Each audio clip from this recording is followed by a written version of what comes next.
আসসালামু আলাইকুম।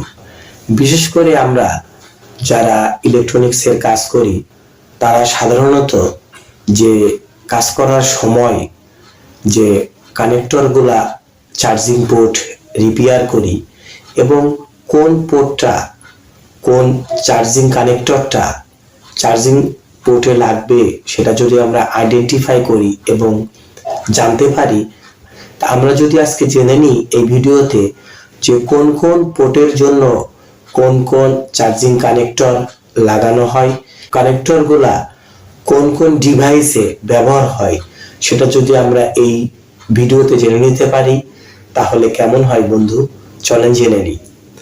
USB connector for power source. আমরা ইউএসবি কানেক্টরটা ব্যবহার করি পাওয়ার সোর্স হিসাবে 2.2 ইন্টু মাইক্রো ইউএসবি 2.0 যেটা, সেটা আমরা অ্যান্ড্রয়েড সেটে, ফোনে, ব্লুটুথ, হেডফোন, পাওয়ার ব্যাংক এবং আরো অনেক জায়গায় ব্যবহার করি।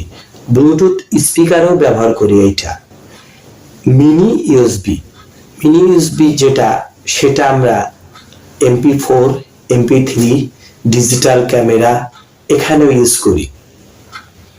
তারপরে আসছে 4 নম্বরে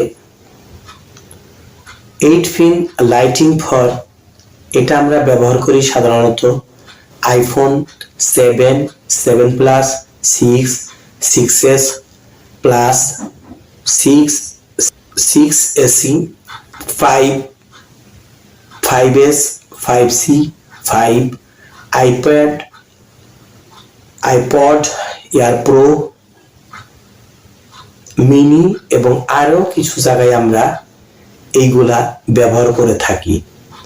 তারপরে আসি আমরা ইউএসবি টাইপ সির ব্যবহার সাধারণত এখন বর্তমান যুগে বেড়েই চলেছে। টাইপ সিটা আমাদের বর্তমান যুগে একটার পর একটা জায়গায় বেড়েই চলেছে, বিশেষ করে স্যামসাং, তারপরে অ্যান্ড্রয়েড সেট, অপো, নেক্সাস, বিভিন্ন ক্ষেত্রে আমরা এই ফোনটা ব্যবহার করে থাকি। তারপরে আবার ইউএসবি টাইপ সি আমরা ব্যবহার করি Nexus 5X, 6P, Nexus 6P, Nokia 1, tablet 1 plus, 3 plus 2, LG G5, লি টিভি, এখানেও আমরা কিন্তু এটা ব্যবহার করে থাকি। তা এছাড়াও অনেক জায়গায় আমাদের বর্তমান যুগে টাইপ সি কেবলটা ব্যবহার হচ্ছে।